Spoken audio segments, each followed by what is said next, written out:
Hogyan lett az ember?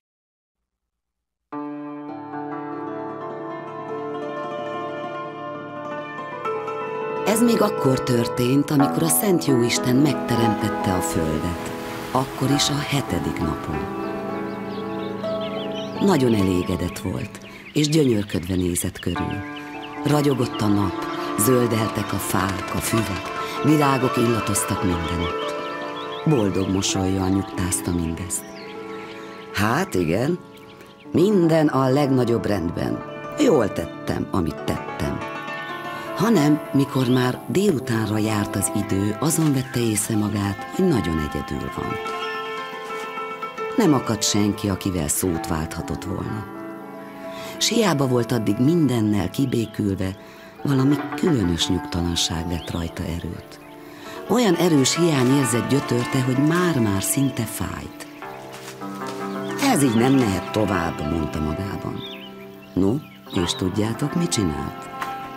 Fogta magát, felgyűrte a nadrágszárát, és beállt a vályoggödörbe. Ásni kezdte az agyagot. Jól megdolgozta, ahogy csak kell, hogy formálható legyen. Tett hozzá friss vizet, szórt bele pejvát, még egy kis sót is hintett belé. Amikor már a sár engedte magát gyúrni, elkezdett belőle embert formálni. Csinált neki kezet, lábat, testet, fejet, s a végén még eszet is tett belé. Amikor pedig mindennel készen volt, begyújtotta a bóvba, azaz a kemencébe, és azon múlt zsupsz-rapsz, belétette az embert sülni. Ott járkált, sürgölődött, forgolódott a kemence bóv előtt. Alé-lé-lé, készen legyél, alé-lé-lé, készen legyél, alé-lé-lé, készen legyél, alé-lé-lé, készen legyél, mondogatta, de így se bírta ki sokáig. Gondolt egyet, rap! Lenyitotta a kemence ajtaját, kivette az embert, homlokon csókolta, hogy az rögtön megélett. És csak akkor nézte meg tüzetesebben. Ajjajjaj, hát mit is mondjak? Bizony a nagy sietségben nem sült meg rendesen az ember. Olyan fehérkés maradt a bőre, a haja meg olyan sárgás. Egy szóval, sületlenre sikeredett. Hát most aztán mit kezdjek te veled? Te mégiscsak az én teremtményem vagy. Így hát te leszel a fehér ember, mondta. És már is sokkal jobban érezte magát, mert legalább volt kihez szóljon. Hanem másnap, ahogy felvíradt, megint csak ott találta magát a jóisten a vályogvető gödörben. És már megint sárdagasztott, hogy embert formázzon belőle. Hát, ha most jobban sikerül, gondolta magában. Nem felejtett az agyagba pejvát, vizet, sót rakni. Ahogy kész volt a sár, megformázta az embert. Kezet, lábat, testet, fejet formált neki, s végül még eszet is tett belé. Berakta sülni a forró kemencét. Na és aztán tudjátok, mit csinált?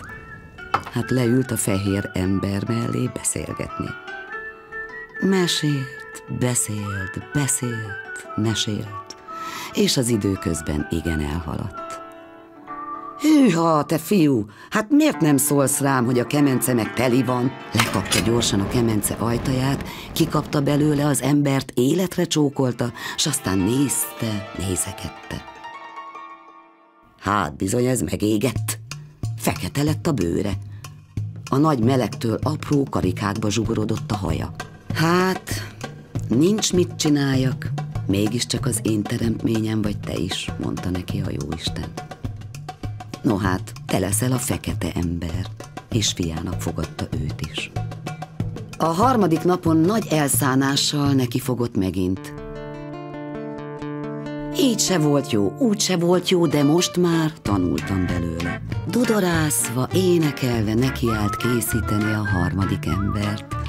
Tett a sárhoz friss vizet, pejvát, meghintette friss sóval is, formázott neki kezet, lábat, testet, fejet, és persze még eszet is tett belé. Amikor mindez készen volt, berakta a forró kemencébe sülni. Jó érzésekkel telve megforgatta az isteni hobokórát, és dalra fakadt. Old a vízzel, sárrá lészen, ember, légy már készen. Öreg ucsú, pejva, polyva, szekereden legyen ponyva. Élet vize, élet sója, légy halálnak koporsója. És hogy sose egyél messzet, adok neked elég eszet. Jó kedvembe teremtelek, de jóképpen teremtelek. Ha elmegy a drága eszed, s nevem rondán szádra veszed. És mikor a homokórán lepergett minden, a jóisten megnézte, hogy eleget sülte az ember. Lenyitotta a búvkemence ajtaját, kivette, és életre csókolta a harmadik embert is. S hát lássatok csodát, ha még nem láttatok volna. Az ember bőre szép barnára sült, olyan volt, mint a friss cipó héja. A haja hullámos, a szeme fekete, a termete magas, karcsú, vállas, szóval gyönyörű emberre sikeredett. Na fiam, te leszel a cigányember. A cigányok azért énekelnek, táncolnak máig is szívesen, mert a jóisten is dalolva alkotta őket, és jó kedvét adta nekik ajándékba. Hát így történt, hogy a jóisten megteremtette az embert, mindjárt többfélét.